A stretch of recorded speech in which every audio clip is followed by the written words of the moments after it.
The Airbus A321 purred east to west in a high black corridor, the Atlantic spread beneath it like a sheet of hammered iron. Most of the cabin slept. Reading lights dotted the darkness in irregular constellations, a sky within a sky. In seat 22A, Maya Ellison kept her window shade cracked just enough to watch the moon wick silver across the wing. She looked, to everyone around her, like any other middle-aged consultant in travel clothes. Charcoal sweater, scuffed carry-on, one paperback novel. Only the posture betrayed her, shoulders square without rigidity, hands folded still but ready. Years of training left signatures the civilian world didn't recognize. The U.S. Navy had taught her to move through cockpits the way divers move through water. Then NASA had taught her to notice things other people didn't. A sabbatical had taught her to pretend none of that mattered on a commercial flight from Lisbon to Boston. Maya had promised her sister she would try to switch off on the way home. No laptop, no email tree off, no scanning safety cards like homework. Just a window, a novel, and 5 hours of ordinary air. She tried. She really did. The flight attendants, 2 veterans and a cheerful new hire, moved like patient metronomes down the aisle, collecting cups and stray earbuds. A toddler dreamed dramatically 3 rows back, arms flung wide in sleep. Across the aisle, a grad student wrestled with an econometrics textbook, losing decisively. In 22B, a Dutch engineer named Peter watched a documentary with his headset slightly askew. "First time to the States," he whispered during a lull. "Hardly," Maya smiled. "I used to commute to Florida for work." "Disney. Wind tunnel." He blinked, then laughed softly, unsure if she was joking. Maya let the mystery stand. Not everything needed a footnote. She had picked the seat for the wing view. She'd picked the red eye to be kind to her rhythm. She had not picked the weather. A low-pressure system muscled the jet stream into a curving river that shoved them north, over the black wedge of water between the Azores and Newfoundland, where the air route names sounded like ship lanes from another century. NAT Track Bravo, Shanwick to Gander. Ancient voices passed along fiber and HF. Maya tipped the shade up another half-inch, just enough to see the leading edge glint and the subtle flex of the wing as the aircraft threaded a smooth pocket. She allowed herself one indulgence, counting seconds between the faint trim clicks as the autopilot breathed. The Airbus made a contented animal sound when happy, a tone she'd learned on manufacturer visits, almost like a cat purring through the ducting. In row 8, the senior cabin crew member, her pin read M. Delgado, finished a quiet check, eyes tracing seatbelts and latches the way a surgeon checks clamps. Her gaze snagged on 22A for a fraction, a passenger awake but relaxed, posture just so, attention diffuse but noticing. Delgado had flown long enough to recognize people who wore competence like a second skin. She gave a nod. Maya returned without thinking. Normal. Blessedly normal. 2 hours later, normal broke without drama. It always did. It began as a tremor in the numbers the crew saw long before the passengers felt anything. In the cockpit, with the ocean a featureless smear 5 miles below, Captain Rene Albright sipped coffee and watched the horizon slice the dark. First Officer Marco Rinaldi managed the crossing duties, position reports, fuel checks, the ritual dance with Shanwick Radio and Gander Oceanic. The airplane cruised at 36,000 feet, on schedule, crisp. Then the airspeed tape twitched. At first it was nothing, a jitter, then a drift. On Albright's primary flight display, the speed crept 20 knots high. On Rinaldi's, 10 knots low. The standby instrument disagreed with both. The autopilot, confused by a world that refused to align with its clean models, clicked off with a resigned chime. "Autopilot," Rinaldi said, voice crisp. "Auto thrust." Albright's hands closed on the side stick. The nose wandered. The airplane exhaled, as if relieved to be back in human hands, and then punished the presumption with a subtle lurch. "Unreliable speed," Albright said. The ECM barked its agreement. Amber caution strobed, then steadied. A known checklist.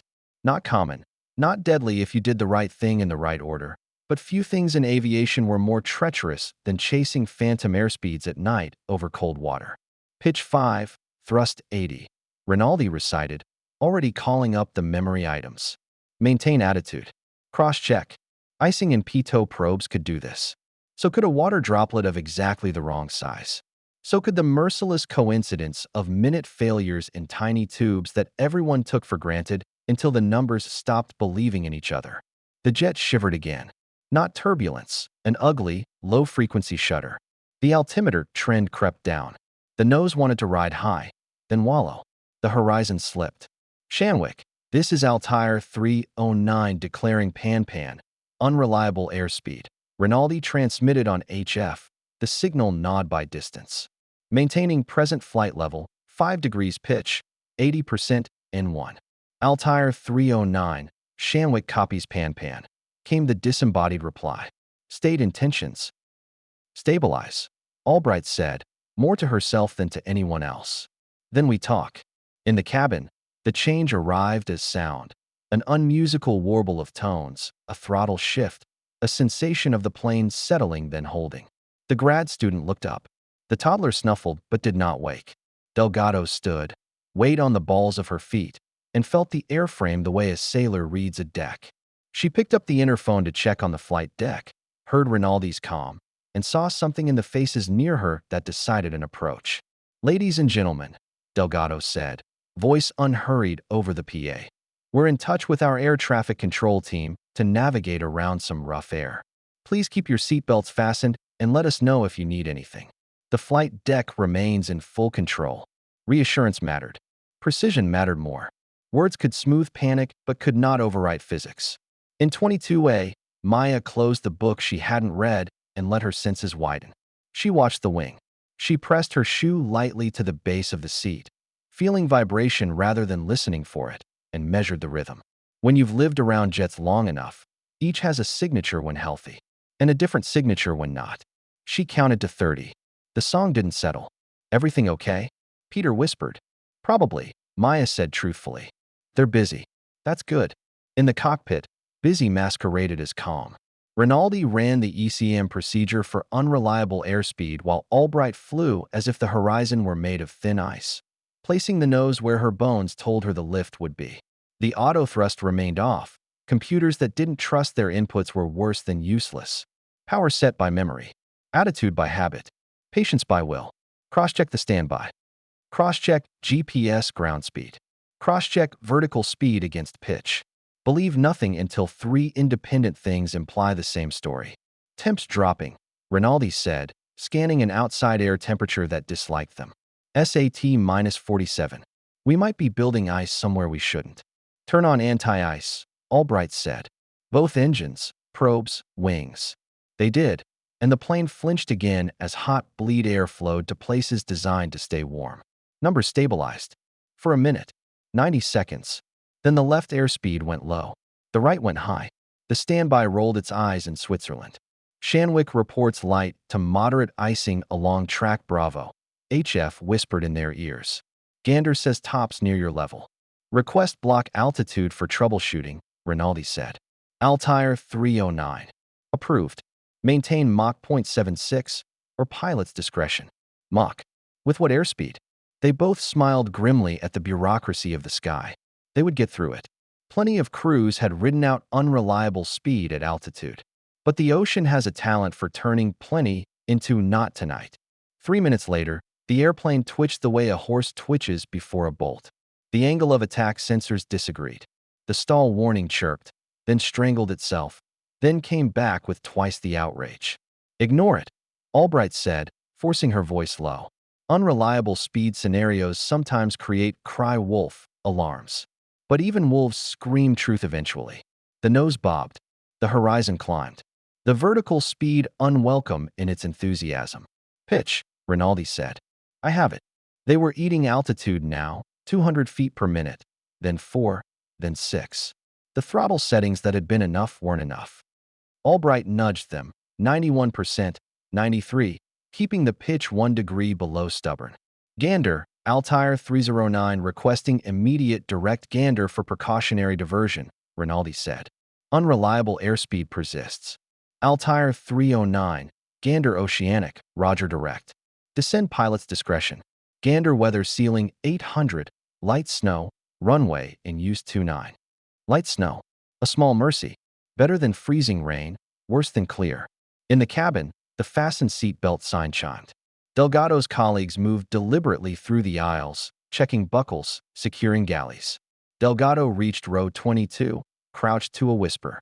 "Ma'am, are you okay?" Maya took in the lines around the attendant's eyes, the unruffled competence, the thin seam of worry stitched behind it. She considered the promise to her sister not to work on vacation, then tore the promise neatly down the fold. "I'm fine," Maya said, then added what mattered. "I'm a pilot. If you need an extra set of hands for anything, ask." Delgado's head tilted the way people tilt when a puzzle clicks. She looked at Maya's hands, at her eyes, at how she sat. "What kind of pilot?" Delgado asked quietly. "Test. Navy before that." Delgado's breath left her like relief disguised as a sigh. Professional instincts and 1,000 little tells had lined up. Now they had a name. "I'll let the captain know," she said. Maya didn't move for another 10 seconds. She watched the wing, listened to the song. The rhythm had changed again, minute, but real. She unbuckled, stood into the aisle when Delgado beckoned, and followed her forward. As they passed, heads turned. Strangers find leadership the way flowers find light. The cockpit door opened with the ritual choreography of modern security. Maya stepped into another world. Familiar smells of warm avionics and brewed coffee, the choir of fans, the hum of humans being busy. "Captain," Delgado said, "this is Ms. Ellison." "She." "Maya Ellison," Maya offered, soft and efficient. "Former NASA flight operations, before that Navy test. I can sit and keep quiet or help with what you ask." "Your call." Albright blinked. The name carried a faint whisper of a paper she'd read once about envelope expansion in icing simulators. That could be coincidence. The posture and the tone weren't. "We're fine," Albright said, "but the numbers are playing games." She gestured to the jump seat. "Strap in and observe. If you see something we don't, say it plain." Maya buckled. Rinaldi briefed her in a 20-second burst. Icing suspected in pitot/static. Unreliable speed on all 3 sources at different times. Autopilot off. Auto thrust off. Block altitude. Diverting to Gander. Now 5 west of 47 degrees west. "Copy," Maya said. "Keep it on attitude and power. Ignore the stall warning unless the buffet talks too." "The buffet is starting to clear its throat," Albright said wryly. Maya let her eyes walk the panel. Airbus had its own dialect, but lift was lift. The attitude indicator showed 5 degrees nose up. Vertical speed flirting with a shallow descent. Thrust 93%. Engine parameters stable. Fuel good. Flight path vector jittery. Angle of attack disagree flag winking like a malicious child. "Let's lock a target," Maya said gently. "Pick an attitude and power that gives you a constant rate and don't chase the tapes." "Marco, GPS ground speed." 450 true, he answered. "Winds. 200 at 90 on the nose." Maya drew triangles in her head. "Okay, that's reasonable for this altitude. If we assume Mach 76 equivalent, our pitch is fine. But we're drifting down. Try 95%. Small step. Hold 5 degrees. See if vertical steadies near 0. Albright nudged the thrust levers. The engines answered with loyal howl. The descent bled away to a trickle, then flattened. The stall warning chose that moment to shriek like a kettle. Albright's jaw clenched. Maya lifted a palm, slow, measured, toward the panel, "Don't swap bees," and shook her head once. "Feel over fear," she said softly. They held the attitude. The taxi of numbers marched like stubborn soldiers. Somewhere outside, ice sublimated from a probe, melted on a leading edge.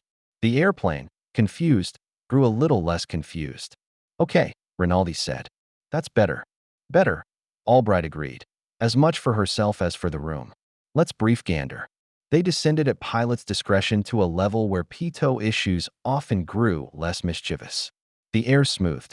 The warnings faltered, then sprang up again as if offended at being ignored. Maya watched the relationship between elevator inputs and pitch response, healthy. Watched thrust changes and vertical speed, obedient. Watched the captain's hands, rock steady. "Renee," Maya said, using the name on the placard now that trust had formed. "You have a good scan. Don't let the airplane seduce you into chasing ghosts." Albright huffed a dry laugh. "I dated that airplane once." "Did you marry it?" "Never." "Good." Gander Control took them from Shanwick with the practical kindness of people who do not have time for theatrics. "Weather." Light snow, wind 280 at 15, gust 20. Runway 29, 10,000 feet available. Braking reported good. ILS operating normally. Plows ready to sweep between approaches. Emergency services standing by. Heavies holding in patterns to give space. Altair 309. The controller said, voice salted with Newfoundland. You're number one for the field from the ocean side. We'll keep the lights on for you. Appreciated, Albright said. In the cabin, Delgado made a second announcement. This one was honest in a way that makes people braver. We are diverting to Gander, Newfoundland, for a precautionary landing due to inconsistent speed indications. Our flight crew is handling the situation carefully. We'll talk you through every step. Please tighten seatbelts. Parents, review the brace position with your children. We'll be on the ground soon. Panic did not swell. It did not vanish either. It braided with trust and waited. Maya felt the descent in her seat bones more than in her ears. She closed her eyes for a breath, pictured the approach plate for Gander RWY 29, 3000 intercept, glide slope alive, snow like static in the beam. She had not flown an Airbus, but she had flown jets into snowfields where the world became a tunnel of light. Approach speed. Rinaldi asked, then grimaced at his own question. We can't calculate. Unreliable. We don't speed, we attitude and power, Maya said gently. Fly the angle. Set a thrust that gave us level and cruise, then reduce by memory to get the descent rate we'd expect. Call it 87%, 3 degrees nose up when intercepting. Use vertical speed to lean us toward the glide slope. Don't trust the airspeed tape.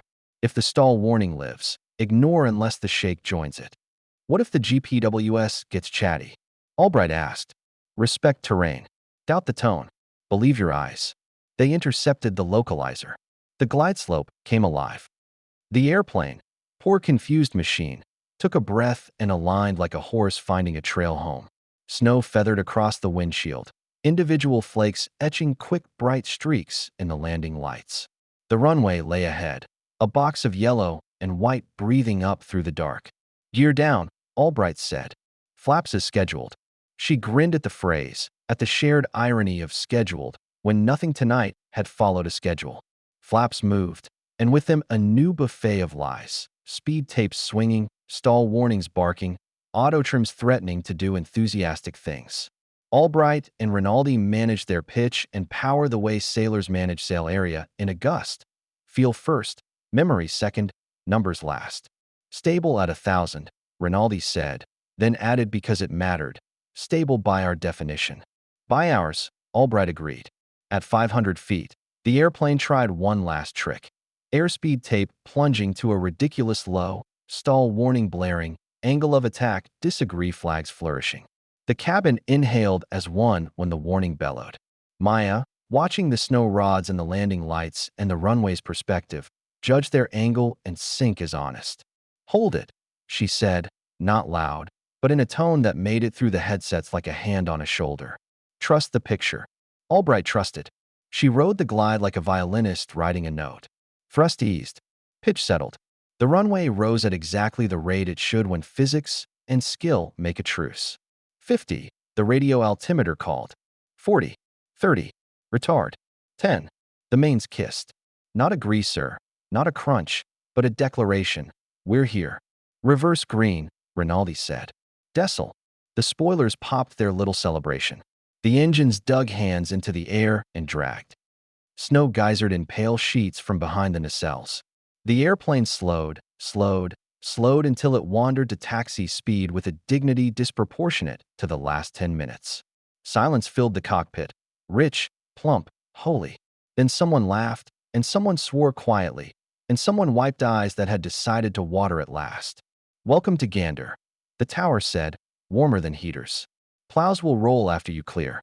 Emergency trucks will follow you in until you say otherwise. Keep them for the victory parade, Albright said, a grin audible now.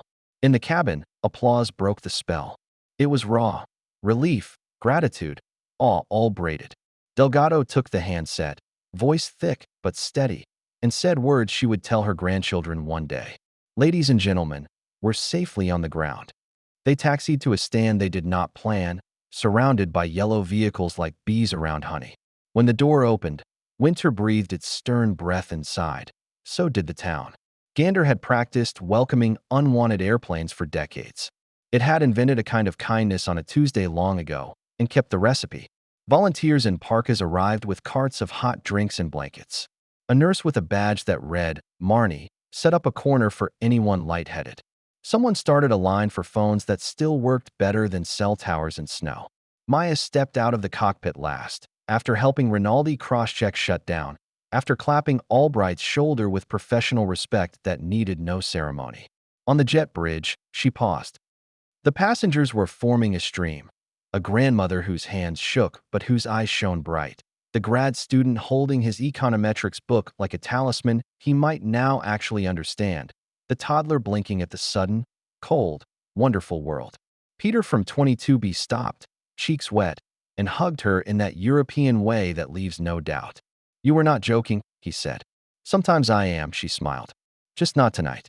At the foot of the bridge, the airport manager, broad-shouldered, mustached, with a fleece vest that said Gander as if that were a credential, waited with the chief of the volunteer fire brigade. Captain Albright? He asked, then saw the three of them together and broadened the welcome. And team, fine work. We'll need maintenance on those probes before anyone talks about anything else, Rinaldi said, already slipping back into the groove of a man who keeps lists. You'll have a hangar and a bucket truck within the hour, the manager said. He looked at Maya, at the clothes that weren't airline uniform. And you are? Help, Maya said. Borrowed. The manager stuck out a hand. Well, borrowed help is still help. On behalf of this town and those people, thank you. The media would learn of the diversion soon enough, but Gander is merciful to the tired. The first cameras didn't arrive for a while. What arrived first were casseroles and quilts and a hockey team carrying board games into the terminal for stranded kids. The volunteer firefighter who guided their stairs had a teenage daughter who whispered to Maya, "Are you really a pilot?" and beamed when Maya said yes, and that she could be one too. Hours later, in a corner of the quiet terminal, after debriefs and paperwork and coffee that tasted like victory, Captain Albright found Maya in a patch of light and raised an eyebrow. I looked you up, she said, and handed her phone over. The page showed an abstract of a flight test report with Maya's name 3 lines down and a conference photo of her in a jumpsuit, hair trapped under a headset, grin ferocious. Don't hold it against me, Maya said. Hold it. Albright laughed, low and exhausted. I'm naming my next cat after you. Maya shook her head. The adrenaline had ebbed, leaving a warmth that was not vanity, but something heavier and kinder. You don't owe me a thing, she said. You flew your airplane when the computers sulked. You remembered the oldest truths, power and pitch, picture and feel. You brought them home. We, Albright said. Then, because life is less sophisticated than speeches, she added, thank you. By dawn, the probes were clear, the forms were signed, and a plan formed. A reposition to Boston later in the day, with a different airplane, after crews slept. Some passengers vowed to rent cars and drive to St. John's just to say they'd seen the edge of the world. Others curled on makeshift cots and dreamed of wings refusing to be anything but wings. Before the crowd dispersed, Gander's airport manager asked for a small favor. Our local high school runs a career day on Fridays, he said, almost shy. I know you lot need rest, but if someone could spare 15 minutes. Maya looked at Albright. Albright looked at Maya. The answer arrived between them like a grin. An hour later, still in travel clothes, hair braided clumsily, coffee in hand, Maya stood in a school gym and told a cluster of kids what you might imagine she told them. That airplanes are honest if you listen. That teamwork is a miracle disguised as procedure. That bravery is mostly practice wearing a calm face. She told them that complicated computers are wonderful until they aren't. And then you go back to the youngest math, angles and power and patience. She told them that heroes are not loud, that quiet people in seat 22A are everywhere, that the world works because strangers decide to keep each other alive. She did not tell them about accolades. There would be some. There always are when the public gets even a whiff of the improbable. She did not tell them about the calls already buzzing her phone from reporters. She told them that the best thing any pilot can say after a night like that is boring. We landed.